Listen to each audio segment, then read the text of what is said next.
Hi and welcome to my home. My name is Joanna Lavén and I'm an interior designer and stylist. Do you want to create a stylish coffee table at home? I will show you both on a round table like this one I have here and on a rectangular one. My coffee table is quite big and round, and to make the arrangement look its best, I need to balance it. So if I put a large vase on this side, I want to put something that's quite large on this side as well.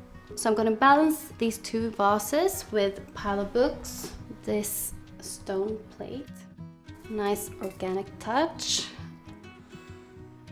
and the last touch, a scented candle.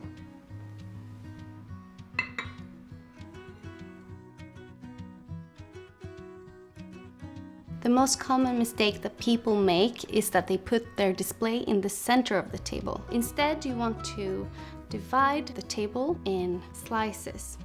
A round table you can divide in 4 slices, and you can place the arrangement in one slice and then the other part of the arrangement in the opposite slice.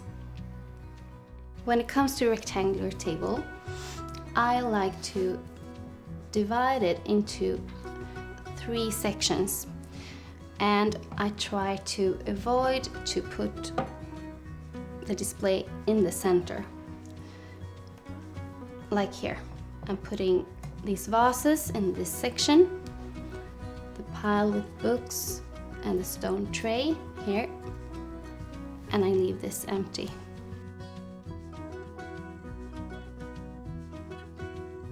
I love how adding some black to the room gives it so much depth. It feels more sophisticated and balanced. And the coffee table is the perfect place to introduce some black.